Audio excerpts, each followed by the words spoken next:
আওয়ামী লীগের বিচারের দাবি আগেই জানিয়েছিল বিএনপি। আমলে নিলে তৈরি হতো না বিব্রতকর পরিস্থিতি, বললেন সালাহ উদ্দিন। সিদ্ধান্তকে সাধুবাদ জানালেন জামাত আমির। নতুন বিধান যুক্ত করে সন্ত্রাস বিরোধী অধ্যাদেশের সংশোধনীতে উপদেষ্টা পরিষদের অনুমোদন। ছোট আইন করে বড় পরিবর্তন করা সম্ভব, বলেন আইন উপদেষ্টা। প্রকৃতির বৈরী আচরণ, একদিকে দাবদাহ, আরেকদিকে বৃষ্টি। ৫ জুলাই বজ্রপাতে ১১ জনের মৃত্যু। ময়মনসিংহে ঝড়ে গাছপালায় প্রাণ গেল ২ জনের। সিলেট সীমান্তে ভারতের অভ্যন্তরে কারফিউ জারি, সতর্ক অবস্থানে বিজিবি। নয়াদিল্লির পুশিনের ঘটনায় অন্তর্বর্তী সরকার চুপ কেন, প্রশ্ন বিএনপি নেতা রিজভীর।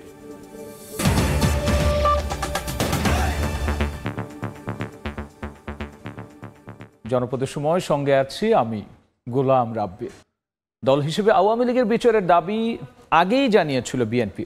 তখন আমলে নিলে সরকারকে এমন বিব্রতকর পরিস্থিতিতে পড়তে হতো না উল্লেখ করে দ্রুত ভোটের রোড ম্যাপ ঘোষণার দাবি জানিয়েছেন দলটির স্থায়ী কমিটির সদস্য সালাহ উদ্দিন আহমেদ। এদিকে সুষ্ঠু ভোটের পথ তৈরির তাগিদ দিয়েছেন জামাত নেতা সেলিম উদ্দিন। আর মৌলিক সংস্কারে গুরুত্ব দিলেন এনসিপির আহ্বায়ক নাহিদ ইসলাম। রাষ্ট্র সংস্কার বিষয়ক আলোচনায় প্রধানমন্ত্রীর ক্ষমতায় ভারসাম্য আনার তাগিদ দিয়েছেন আইন উপদেষ্টা। রাষ্ট্রের গণতান্ত্রিক কাঠামো সংস্কারে নাগরিক উদ্যোগ শীর্ষক আলোচনার আয়োজন করে নাগরিক কোয়ালিশন। এতে অংশ নেন সরকারের উপদেষ্টা, রাজনীতিবিদ এবং বিশিষ্টজনেরা। সংবিধান সংশোধনে ৭ দফা প্রস্তাবনা পেশ করে প্ল্যাটফর্মটি। আলোচনায় অংশ নিয়ে এনসিপির আহ্বায়ক নাহিদ ইসলাম বলেন, ক্ষমতার ভারসাম্য এবং বিকেন্দ্রীকরণের মতো মৌলিক সংস্কার নিয়ে ঐকমত্য না হলে গণতান্ত্রিক ধারা সচল হবে না। আর জামায়াত নেতা সেলিম উদ্দিন বলেন, দ্রুত নির্বাচনের চেয়ে সুষ্ঠু নির্বাচনের পথ তৈরি করা জরুরি। ভোটের জন্য তো পাগল না হয়, ভোটটা কিভাবে সুষ্ঠু হইতে পারে, নিরপেক্ষ হইতে পারে, এই জায়গায় রাজনৈতিক দলকে, সুশীল সমাজকে সবাইকে এগিয়ে আসতে হবে। বিগত সময়ে এই সংবিধান মানুষের মানবাধিকার রক্ষা করতে পারেনি। গণঅভ্যুত্থানের পরে এত মানুষ রক্ত দিয়েছে, তারপরও আমরা সংবিধানকে মৌলিকভাবে পরিবর্তনের জন্য সম্মত হতে পারছি না। এটা আমাদের জন্য দুঃখজনক। আওয়ামী লীগের কার্যক্রম নিষিদ্ধের সিদ্ধান্তকে সাধুবাদ জানান বিএনপির স্থায়ী কমিটির সদস্য সালাহ উদ্দিন আহমেদ। কয়েক মাস আগে বিএনপি এ দাবি জানিয়েছিল, কিন্তু সরকার আমলে নেয়নি অভিযোগ করে তিনি বলেন, দ্রুত নির্বাচনের রোডম্যাপ ঘোষণা না করলে বিব্রতকর পরিস্থিতি তৈরি হতে পারে। আওয়ামী লীগকে রাজনৈতিক দল হিসেবে বিচারিক প্রক্রিয়া আনতে হবে। কয়েক মাস আগে এই দাবিটা মাননীয় প্রধান উপদেষ্টার কাছে লিখিতভাবে প্রদান করেছিলাম। তখন বিষয়টা আমলে নিতেন, তাহলে হয়তো আজকে এই বিব্রতকর পরিস্থিতিতে সরকারকে পড়তে হতো না। আমাদের দলের যে বিভিন্ন রকমের বক্তব্য থাকে দেশের পক্ষে এবং জনগণের পক্ষে, এই বিষয়গুলো যেন যথাসময়ে আমলে নেন। মাননীয় প্রধান উপদেষ্টাকে আমরা আগেও অনুরোধ করেছি যেন উনি একটা রোড ম্যাপ প্রদান করেন খুব শীঘ্র। অনুষ্ঠানে ঐকমত্য কমিশনের সহসভাপতি অধ্যাপক আলী রিয়াজ বলেন, বিদ্যমান সংবিধানেই স্বৈরতন্ত্র হয়ে ওঠার সুযোগ আছে। এ সময় জাতীয় সনদ বাস্তবায়নে রাজনৈতিক দলগুলোর ঐক্যের উপর জোর দেন কমিশনের সদস্য বদিউল আলম মজুমদার। পরিবর্তনের জন্যই আমাদের রাষ্ট্র মেরামত করতে হবে, তাহলে তো আবারও সেই স্বৈরাচারের ফিরে আসার আমরা কি সেই সম্ভাবনাকে উড়িয়ে দিতে পারি? রাষ্ট্রপতির ক্ষমতা, প্রধানমন্ত্রীর ক্ষমতা, ব্যক্তির আধিপত্য সবকিছু মিলেই ফ্যাসিবাদী শাসন তৈরি হয়েছে। সংবিধানের মধ্যে কোনো রকম বাধা ছিল না একজন শেখ হাসিনা তৈরি হওয়া। অনুষ্ঠানে আইন উপদেষ্টা আসিফ নজরুল বলেন, শুধু সংবিধানের কারণেই ফ্যাসিস্ট সরকার তৈরি হয় না। সব উত্তর সংবিধানে না খুঁজে ছোট ছোট আইনের মাধ্যমেও বড় সমাধান করা যায়। সব উত্তর সংবিধানে খুঁজেন না, এটা হচ্ছে আমার ঐকান্তিক অনুরোধ। ছোট ছোট লয়ের মাধ্যমে বিরাট পরিবর্তন করা যায়। অনুষ্ঠানে আগামীর বাংলাদেশ বিনির্মাণে সব রাজনৈতিক দল এবং গণতন্ত্রকামী মানুষকে ঐক্যবদ্ধ হওয়ার আহ্বান জানান বক্তারা। আত্মসমালোচনার কথা আছে। হাসান ওয়ালি, সময় সংবাদ, ঢাকা। রাজনৈতিক দলগুলোর সঙ্গে আলোচনা করে আওয়ামী লীগের কার্যক্রম নিষিদ্ধের সিদ্ধান্ত নিলে ভালো হতো। তারপরও উপদেষ্টা পরিষদের নেয়া সিদ্ধান্তকে সাধুবাদ জানিয়েছেন জামায়াতের আমির ডাক্তার শফিকুর রহমান। সন্ধ্যায় রাজধানীর সিডাপ মিলনায়তনে সাংবাদিকদের তিনি কথা বলেছেন। এছাড়াও বলেছেন, সরকারের সদিচ্ছা থাকলে 30 কার্যদিবসের মধ্যেই জুলাই সনদের দেয়া সম্ভব। রাজনৈতিক অংশীজন যারা, তাদের সাথে আলোচনা করলে যেহেতু ম্যাটারটা একটা পলিটিক্যাল ম্যাটার, ভালো হতো। এটা আমরাও উপলব্ধি করি। এখন আমরা তো তাদের উপরে চাপাইয়ে দিতে পারি না। এটা তারা ভালো মনে করেছেন যে তাদের উপদেষ্টা পরিষদের বৈঠক করে তারা সেখান থেকে একটা ডিসিশন দিয়েছেন। ভালো হতো, নো ডাউট ভালো হতো অংশীজনের সাথে আলাপ করলে। তারপরেও যেটা হয়েছে, আগামীকাল কিভাবে আসে সেটা দেখার পরে আমরা গতিপথ নির্ধারণ করব ইনশাল্লাহ। সন্ত্রাসী কার্যক্রমে জড়িত ব্যক্তি বা সংগঠনের কর্মকাণ্ড নিষিদ্ধের বিধান যুক্ত করে সন্ত্রাস বিরোধী অধ্যাদেশের সংশোধনীর চূড়ান্ত অনুমোদন দিয়েছে উপদেষ্টা পরিষদ। এর ফলে সন্ত্রাসী কার্যকলাপে জড়িত রাজনৈতিক দলসহ যে কোনো ব্যক্তি ও প্রতিষ্ঠানের কার্যক্রম এখন থেকে এই আইনের আওতায় নিষিদ্ধ করা যাবে। রোববার দুপুরে উপদেষ্টা পরিষদের এক জরুরি বৈঠকে সংশোধিত এই অধ্যাদেশের অনুমোদন দেওয়া হয়। রাষ্ট্রীয় অতিথি ভবন যমুনায় প্রধান উপদেষ্টার সভাপতিত্বে বৈঠকে অংশ নেন সব উপদেষ্টা। এর সারসংক্ষেপে বলা হয়, 2009 সালের আইন অনুযায়ী সরকার সন্ত্রাসী কর্মকাণ্ডে জড়িত ব্যক্তি, রাজনৈতিক দল ও প্রতিষ্ঠানকে নিষিদ্ধ করতে পারত, কিন্তু তাদের কার্যক্রম নিষিদ্ধের বিধান ছিল না। একই সঙ্গে সংশোধিত অধ্যাদেশে এসব কার্যক্রম অনলাইন, সামাজিক যোগাযোগ মাধ্যমে প্রচার নিষিদ্ধ করার বিধানও যুক্ত করা হয়েছে। জনপদের সময়ে আরও থাকছে। চলতি মৌসুমে রেকর্ড লবণ উৎপাদন, ন্যায্য মূল্য না পাওয়ায় হতাশ কক্সবাজারের চাষি। মাঠ পর্যায়ে কেনার পরিকল্পনা সরকারের, প্রয়োজনের বেশি আমদানি না করার আহ্বান। প্রচণ্ড গরমের পর দেশের কয়েকটি জেলায় বৃষ্টি হয়েছে। এতে জনমনে স্বস্তি নেমে আসলেও ঝোড়ো হাওয়ার সঙ্গে বজ্রপাতে 5 জেলায় 11 জনের মৃত্যু হয়েছে। এছাড়াও ময়মনসিংহে কালবৈশাখী ঝড়ে গাছ পড়ে 2 জনের প্রাণ গেছে।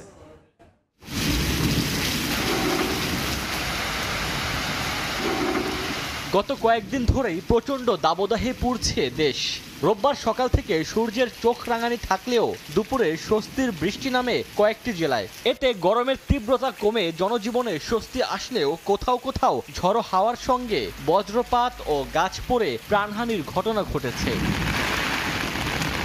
বিকেলে বেশ কয়েকটি স্থানে আকাশে কালো মেঘ জমে শুরু হয় দমকা হাওয়া সহ বৃষ্টি ও বজ্রপাত। এতে ব্রাহ্মণবাড়িয়ার নাসিরনগর ও আখাউড়ায় 4 জন, কিশোরগঞ্জের ভৈরব, রসুলপুর কুলিয়াচরে 3 জন, হবিগঞ্জের আজমিরিগঞ্জে 1 ও নওগাঁর মান্দায় 1 জনের মৃত্যু হয়, যাদের বেশিরভাগই কৃষক। বৃষ্টির পরে তাপমাত্রা সহনীয় হয়ে আসছে, অনেকটা প্রশান্তির একটা বাতাস বয়ে যাচ্ছে। এদিকে ময়মনসিংহ সদরের মরাকুড়ি এলাকায় কালবৈশাখী ঝড়ে গাছ উপড়ে চাপা পড়ে 2 জন মারা গেছেন।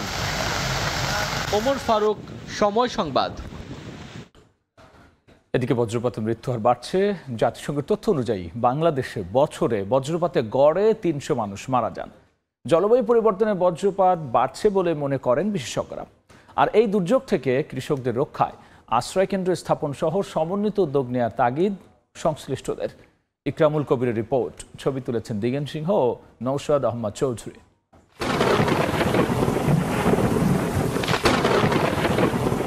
আষাঢ় শ্রাবণী, আকাশের রং বদলানোর সঙ্গে সঙ্গে হাওরে ধান কাটায় নিয়োজিত কৃষকের মনে আতঙ্ক দেখা দেয়। বিস্তীর্ণ হাওর জুড়ে কাজে থাকা কৃষক কুল কিনারা খুঁজে পাওয়ার আগেই বজ্রপাতে কেড়ে নেয় প্রাণ। দিন দিন এই আতঙ্ক বাড়ছে। জলবায়ুর পরিবর্তনের কারণে আয়োনাইজড পার্টিকেলের পরিমাণ এইটা বর্তমানে এরিয়াগুলোতে দেখা যাচ্ছে অনেক বেড়ে গেছে। বেড়ে যাওয়ার কারণে বজ্রপাত হওয়ার প্রবাবিলিটিটা বেড়ে যাচ্ছে দিন দিন।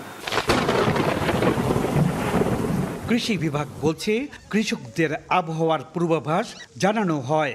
ধান কাটার শ্রমিকদের জন্য হাওরে আশ্রয় কেন্দ্র স্থাপন করা জরুরি বলে মনে করছেন সংশ্লিষ্টরা।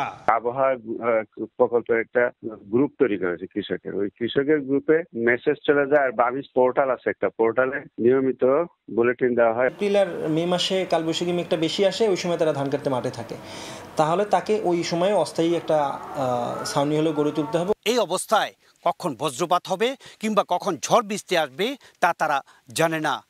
এতে করে ঘটে যায় অনেক সময় বড় ধরনের দুর্ঘটনা। মানুষের তারা বলে মারা যায়, এইগুলা যে একটা খবর আছে না, এই খবর আমরা এই তাহির প্রধানের ভিতরে আমরা পাই না। জাতিসংঘের তথ্য অনুযায়ী বাংলাদেশে প্রতি বছর বজ্রপাতে গড়ে 300 মানুষ মারা যান। চলতি বছরের জানুয়ারি থেকে 30 এপ্রিল পর্যন্ত 67 জন বজ্রপাতে মারা গেছেন। এমন কোনো পাথ যদি তাকে দিয়ে দেয়া যায় যেই দিকে সে আকৃষ্ট হবে, তাহলে হিউম্যান বিইং বা অন্যান্য স্থাপনা যেগুলা সেগুলা প্রোটেক্টেড হবে। জলাভূমির হাওর অঞ্চল খ্যাত সুনামগঞ্জ, হবিগঞ্জ, কিশোরগঞ্জ ও নেত্রকোনায় বজ্রপাতে মৃত্যুর হার সবচেয়ে বেশি।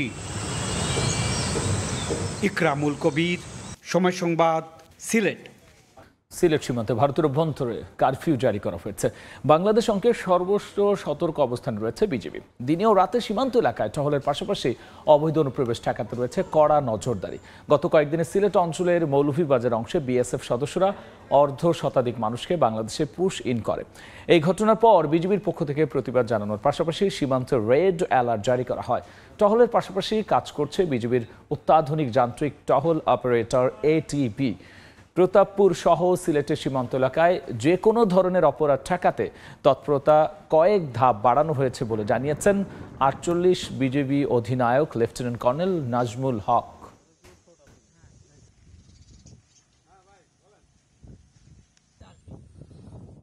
এদিকে সীমান্ত দিয়ে ভারতের পুশিনকে রাষ্ট্রীয় অপরাধ হিসেবে উল্লেখ করে বাংলাদেশ সরকার এ বিষয়ে নিশ্চুপ কেন, এমন প্রশ্ন রেখেছেন বিএনপির সিনিয়র যুগ্ম মহাসচিব রুহুল কবির রিজভী।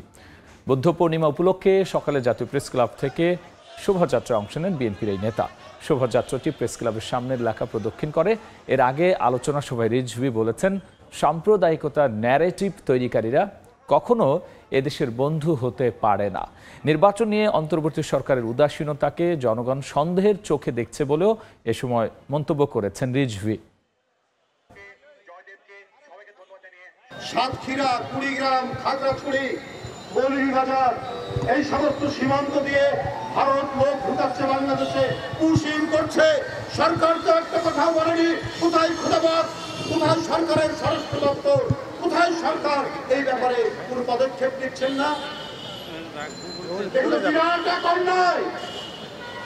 কোত্থেকে এই রাষ্ট্রীয় অপরাধ করা হচ্ছে যে পার্শ্ববর্তী দেশের লোক জোর করে ঢুকিয়ে দিতে চান বাংলাদেশে? আমরা কি অত্যন্ত দুর্বল জাতি আপনারা বাড়ানোর তৈরি করছেন? জনপদের সময় আরও থাকছে। বুদ্ধ পূর্ণিমায় বিহারে বিহারে প্রার্থনা। বুদ্ধের দীক্ষায় অশান্ত বিশ্বে শান্তি কামনা ভক্তদের। ভিন্ন দল, মত ও ধর্মের প্রতি সবাইকে সহনশীল হওয়ার আহ্বান। পটুয়াখালীর কলাপাড়ায় খালের ওপর অবৈধভাবে নির্মাণ করা ৭টি স্থাপনা উচ্ছেদ করা হয়েছে। দুপুরে পৌর শহরের ৪ নম্বর ওয়ার্ডে অভিযান চালায় উপজেলা প্রশাসন। খালের ওপর অবৈধভাবে নির্মাণ করা ৭টি স্থাপনা উচ্ছেদের আদেশ দেন উপজেলা নির্বাহী কর্মকর্তা রবিউল ইসলাম। তিনি জানান, অবৈধ দখলদারদের উচ্ছেদের বিষয়ে আগেই নোটিশ দেওয়া হয়েছিল। সেই সময় শেষ হওয়ায় চালানো হয় অভিযান। ৪ কিলোমিটার দীর্ঘ এই খালে গড়ে ওঠা সকল অবৈধ স্থাপনা উচ্ছেদের কার্যক্রম চলমান থাকবে বলেও প্রশাসনের পক্ষ থেকে জানানো হয়। লবণ উৎপাদনের চলতি মৌসুম শেষ হতে বাকি মাত্র ৪ দিন। এরই মধ্যে ৬২ বছরের মধ্যে দ্বিতীয় সর্বোচ্চ ২১ লাখ মেট্রিক টন লবণ উৎপাদন হয়েছে। কিন্তু মৌসুম জুড়ে ন্যায্য মূল্য নিশ্চিত না হওয়ায় হতাশ চাষিরা। তাই গোডাউন নির্মাণের পাশাপাশি মাঠ পর্যায়ে চাষিদের কাছ থেকে সরাসরি লবণ কেনার পরিকল্পনা করছে সরকার। একই সঙ্গে প্রয়োজনের বেশি কাউকে শিল্প লবণ আমদানি করতে দেয়া হবে না জানিয়েছেন শিল্প সচিব। লবণ উৎপাদনের মৌসুম শেষ হতে আরও ৪ দিন সময় আছে। এরই মধ্যে উপকূলে ৬৯,১৯৮ একর জমিতে ২১ লাখ মেট্রিক টন লবণ উৎপাদন হয়েছে। বেসিক বলছে, যা ৬২ বছরের মধ্যে দ্বিতীয় সর্বোচ্চ রেকর্ড পরিমাণ লবণ উৎপাদন। কিন্তু রেকর্ড লবণ উৎপাদনের পরও চাষিদের মুখে হাসি নেই। রোববার কক্সবাজার জেলা প্রশাসক কার্যালয়ে লবণ চাষি, মিল মালিক, ব্যবসায়ী সহ সব পক্ষের সঙ্গে আলোচনায় বসেন শিল্প সচিব।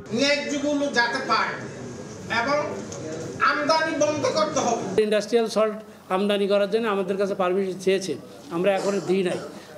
আমরা পরীক্ষা নিরীক্ষা করে যদি যতটুকু দরকার সেইটুকুই আমরা দিব। চলতি মৌসুমে ৬৯,১৯৮ একর জমিতে লবণ চাষ করছেন ৪১,৩৫৫ জন চাষি। আর দেশে লবণের চাহিদা ধরা হয়েছে ২৬,১০,০০০ মেট্রিক টন। সুজাউদ্দিন রুবেল, সময় সংবাদ, কক্সবাজার। নানা আয়োজনে সারা দেশে পালিত হচ্ছে বৌদ্ধ ধর্মাবলম্বীদের অন্যতম প্রধান ধর্মীয় উৎসব বুদ্ধ পূর্ণিমা। চট্টগ্রামে শোভাযাত্রায় যোগ দিয়ে ভিন্ন দল, মত ও ধর্মের প্রতি সবাইকে সহনশীল হওয়ার আহ্বান জানিয়েছেন বিএনপির স্থায়ী কমিটির সদস্য আমির খসরু মাহমুদ চৌধুরী। আর হিংসা বিদ্বেষ ভুলে দেশ, জাতীয়, বিশ্বের সকল প্রাণীর মঙ্গল প্রার্থনা করেন ভক্তরা।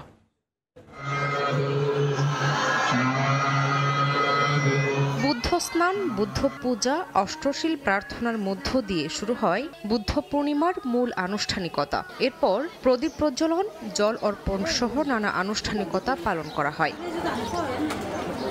রাঙ্গামাটি শহরের সংঘরাম বৌদ্ধ বিহারে প্রদীপ প্রজ্বলন শেষে ভক্তরা নিজেকে সমর্পণ করেন বুদ্ধের চরণে। সমস্ত মানব সমাজ সুস্থ সুন্দরভাবে জীবনযাপন করতে পারে। খাগড়াছড়িতে শোভাযাত্রা শেষে শহরের সাধনাটিলা বন বিহারে হাজার প্রদীপ দান ও পিণ্ড দান করেন ভক্তরা।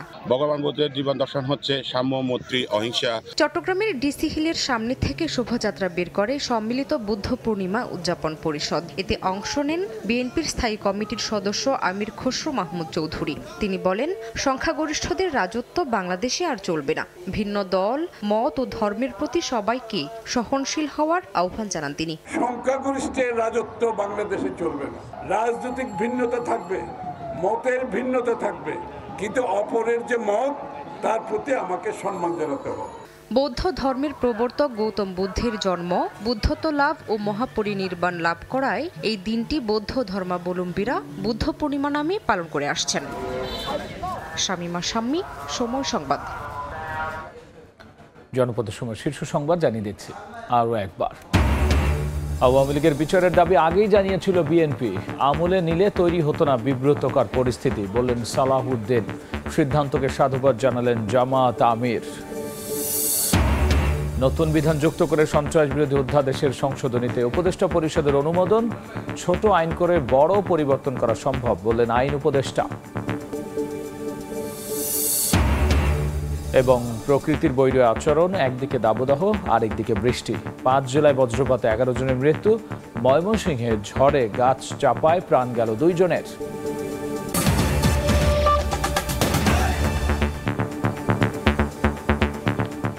এই ছিল জনপদের সময়। সঙ্গেই থাকুন সময়।